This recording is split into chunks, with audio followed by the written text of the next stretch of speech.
Hello, আচ্ছা তোমার আমি সারাদিন কল করতেছি, তুমি কল ধরতেছো না কেন? তুমি জানো না আমি লুকায়ে লুকায়ে তোমার ফোন দেই, তুমি কেন বুঝো না? কি বললা? কি হইছে? কি হয় নাই বলো তো? আমি প্রেগনেন্ট, আর তুমি আমার ছাইরা চইলা গেছো সেই বিদেশে। এখন আমার কি হবে? শুধু তোমারে ভালোবাসার জন্য আমি নিজের ঘর সংসার সব কিছুর মায়া ত্যাগ করে আমি তোমার কাছে চলে আসছি, আর তুমি তুমি কেমনে পারলা আমার রাইখা তুমি বিদেশ চলে যাইতে? এখন আমার কি হবে? আমার গর্ভের এই সন্তানের কি হবে? হ্যাঁ? তোমার কাছে চলে আসবে মানে? তোমার মাথা ঠিক আছে? তুমি জানো তোমার ওইখানে যাইতে কত টাকা লাগবে? 10 লাখ টাকা? হায় আল্লাহ, আমি 10 লাখ টাকা কই থেকে পাবো? আর তোমার কাছে কেমনে আসবো? হ্যালো হ্যালো, ফোন কাইটা দিল। তোমারে কেমন ভালোবাসা গো। এদিকে আসো, আসো আসো, দাঁড়াও এখানে। কি হয়েছে বিবি তোমার? তুমি ফোনে কানাকাটি করতেছিলে কার সাথে? ভাবি, তুমি কারোর কাছে বলবো না তো?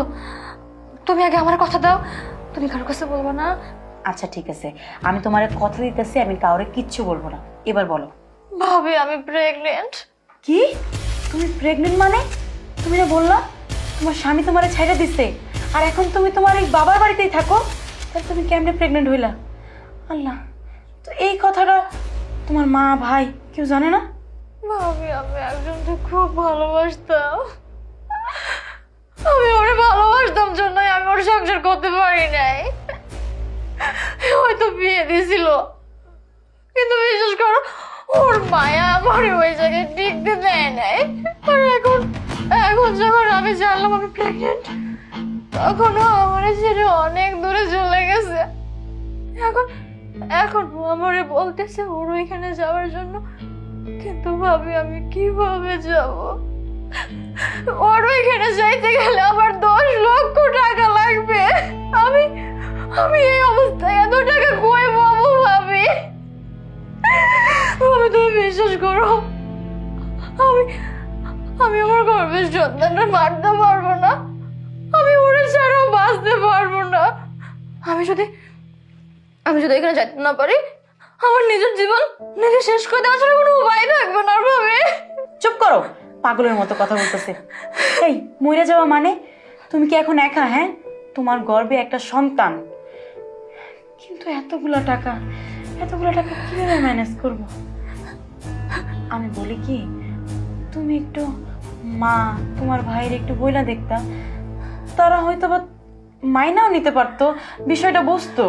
এটা তুমি কি করবে? ভাই মা আমার কত বিশ্বাস করে ভালোবাসে তুমি জানো না।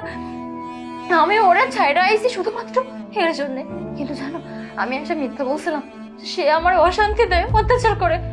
ভাইয়া মা আমার এক কোথায় আমার এই বাড়িতে জায়গা দিছে, সেই সেই মা ভাইয়ের বিশ্বাস আমি ভাঙা দিব কেমনে? আর ভাইয়া তো আমার মাইরাই ফেলবে এই কথা শুনলে। আচ্ছা ঠিক আছে, তুমি কান্নাকাটি কইরো না। তোমার এই ভাবির উপর কি তোমার বিশ্বাস নাই? তুমি না বলছিলা যে আমরা ভাবি আর ননদ না, আমরা এখন থেকে বান্ধবী? তাহলে বান্ধবী তো বান্ধবীর উপকারই আসবে, তাই না? শোনো, তোমারে আমি কথা দিতেছি, তোমাকে বিদেশ যাওয়ার জন্য যত টাকা লাগে আমি তোমাকে দেব। তুমি আমার বাঁচাও ভাবি, তুমি আমার বাঁচাও। হ্যাঁ,